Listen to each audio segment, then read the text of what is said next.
Hi all Wednesday ஆஃப்டர்நூனோட vlog தான் இந்த வீடியோவில் ஷேர் பண்ணுறேன். இன்னும் ஒரு 4 டேஸ் ஸ்கூல் ஸ்டார்ட் ஆகிடும். அப்புறமா நம்மளுடைய ஒர்க்கு ஆஸ் யூஷுவலாக டெய்லி ரொட்டீன் ஸ்டார்ட் ஆகிடும். வீட்டில் இருக்கிறதுனால கொஞ்சம் லஞ்சஸ் லேட்டாக தான் ப்ரிப்பேர் பண்ணுறேன். ரொம்ப சிம்பிளாக இன்றைக்கி ஒரு பீன்ஸ் சாம்பார் வச்சுட்டு எக் ஃப்ரை பண்ணிக்கலாம் அப்படின்னு டிசைட் பண்ணிவிட்டு ஒரு பக்கம் சாப்பாடு வச்சுட்டோங்க. அது வெந்துன்னு இருக்கிறதுக்குள்ளே ஒரு பக்கம் பருப்பு போட்டு வேக வச்சாச்சு. பருப்பில் தக்காளி, வெங்காயம், கொஞ்சமாக பெருங்காயத்தூள், மஞ்சத்தூள், பூண்டு மட்டும் போட்டு பருப்பு நல்லா வேக வச்சு எடுத்துகிட்டு அப்புறம் வேக வச்சோடனே பருப்பு வெந்த தண்ணியிலே என்ன காய் வேணாலும் நான் இன்றைக்கி பீன்ஸ் சேர்த்துருக்கேன். வெஜிடபிள்ஸ் கூடவே நம்ம காரத்துக்கு தேவையான அளவு மிளகாய் தூளும், கொஞ்சமாக சாம்பார் பவுடர், கொஞ்சம் கல்லுப்பு, கொஞ்சம் தண்ணி சேர்த்துட்டு காய் நல்லா வெந்ததும் பருப்பு கடைஞ்சி அதில் ஊற்றிட வேண்டியது தான்.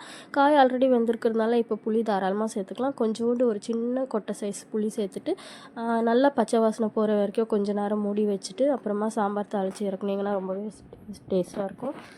நான் வந்துட்டு தாளிக்கிறதுக்கு வடகம் யூஸ் பண்ணுவாங்க. சில பேருக்கு அந்த வடகம் ஃப்ளேவர் பிடிக்காது, அதனால ஆனியன் கட் பண்ணி தாளிப்பாங்க. நான் வந்துட்டு இன்றைக்கி வடகம் சேர்த்து கொஞ்சமாக கருவேப்பிலை சேர்த்து தாளித்து சாம்பார் ரெடி பண்ணிட்டேன்.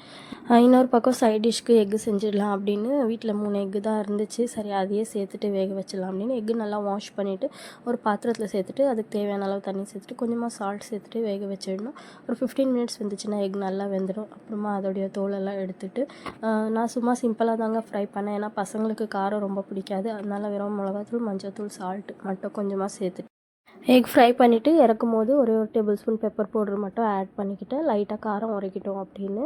இன்றைக்கி எங்கள் வீட்டில் இப்படி தாங்க சிம்பிளாக லஞ்ச் மெனு ரெடி பண்ணியாச்சு. யாருக்கெல்லாம் இந்த வீடியோ பிடிச்சிருந்துச்சி ஒரு லைக் பண்ணிவிட்டு எங்கள் ஐடியா ஃபாலோ பண்ணிக்கோங்க. மறக்காமல் எங்கள் யூடியூப் சேனலையும் சப்ஸ்கிரைப் பண்ணிக்கோங்க. தேங்க்ஸ் ஃபார் வாட்சிங்.